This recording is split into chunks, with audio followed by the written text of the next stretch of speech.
What if I go strong?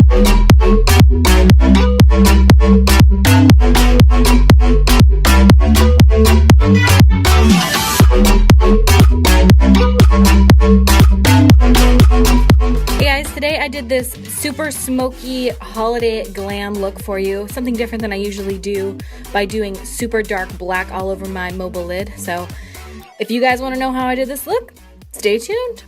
I started off by using the L'Oreal Pro Glow Foundation and my Miracle Complexion Sponge by Real Techniques.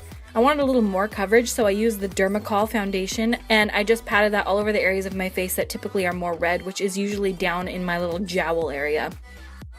Then using the Tarte Shape Tape Concealer in the color Fair, I put it all over underneath my eyes and all over my lids to prime my eyes. I wanted a really, really bright under eye for this, so that's why I used such a heavy amount. And also set it with the RCMA No Color Powder. This is a good setting powder for under the eyes. I do fear it does have flashback though, so don't use this if you need to be in flash photography. Then using the Melt Cosmetics Dark Matter Eyeshadow Stack, that's the only thing I used for this entire look, and I really love the way it turned out. I started off by running the colors Blur and Enigma into my crease, just mixed together to give a nice transition. Then taking the Jumbo Eye Pencil from NYX in the color Black Bean, I run that all over my mobile lid and then blend out the edges in a downwards patting motion to really just soften the edge so that there's not that weird, harsh, chunky edge.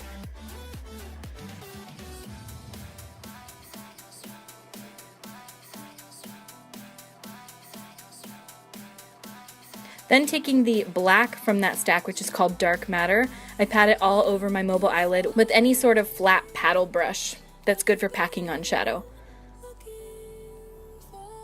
Then to blend out the edge, I take Enigma and Blur on my brush and just run it together. This is the Zoeva Luxe Soft Definer brush, and I like it because it's a natural hair brush and it really blends well. So just continue blending the red shade up right above the black and right into it as well. Don't worry if the red gets down onto the black that we put on our mobile eyelid, because I'm going to pat some more dark black over that at the end so that it really deepens it back up.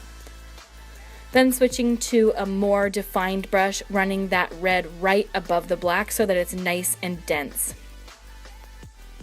This is a super blended look, so make sure that you're really blending throughout each step, because you want that red shade to be really dense near where the black is and then to really soften out. I also ran some of that Enigma color right underneath my lower lash line. Because I had been baking my face with the RCMA No Color Powder, I just wipe off any of the excess and then my face is nice and set. For mascara, I use the Smashbox Full Exposure Mascara.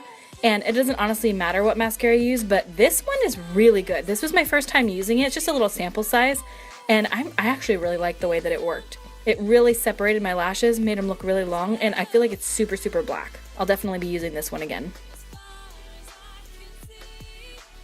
For my lashes, I'm surprise, surprise, using Cocoa Lashes in Risque, because they're the most beautiful, long, flirty, fluttery lashes ever, and they don't wing out at the edge, so because this look doesn't have a wing liner, it works really well for rounded eye looks. Then I just run black eyeliner through my upper and lower waterline. I don't show myself doing my brows, but for this I'm using the Ofra Semi-Permanent Eyebrow Gel in the color Khaki. I usually use my ABH Dip Brow, but I didn't use it for this.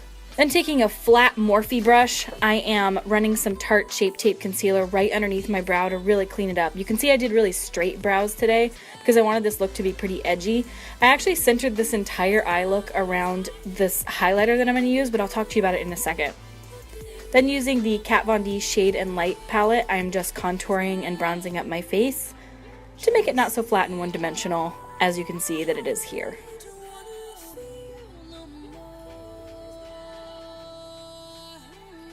So I got these in the mail, which are the Artist Couture and Orpha Zanelli. This is her color Slaynali, one of the two. And I wanted to really do an avant-garde style, super smoky look and really feature these pigments that she sent. They're a highlighter essentially, and that's how I've seen them used.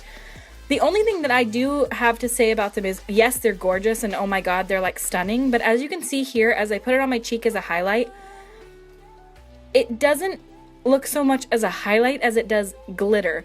So for me personally, I don't think that I would use these as a highlight unless it was for a super avant-garde style look, because as you see when I blend it out, it's just glitter on my cheeks. So honestly, I would use these mixed in with some sort of setting spray and use them on my eyes instead. They're gorgeous and so pretty and so glittery, but they are not, in my opinion, the best thing for an everyday highlight, clearly, but for a highlight in general, right when you pat it on, it looks okay. And I had sprayed my face here first too to give it something to stick onto, but even then, as you see when I blend it out, it just sort of blends away and leaves glitter. So I was a little disappointed in the fact that it wasn't so pigmented. I thought it was really going to stick on that area, but they're gorgeous nonetheless. I just probably wouldn't use them as a highlight.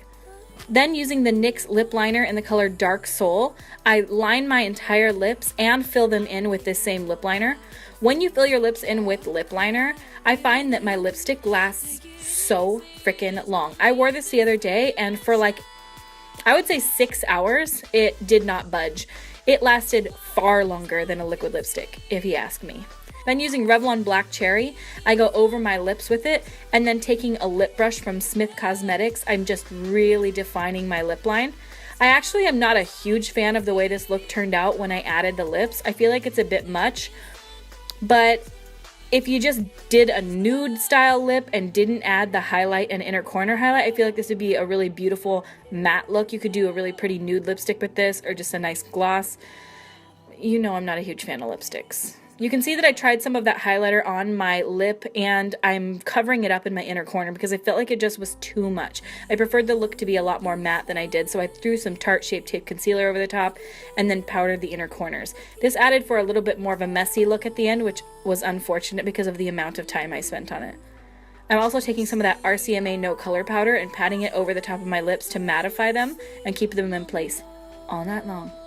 And that's the finished look, guys. I hope you guys like it. I have had a ton of requests to do it since I posted it yesterday on Snapchat.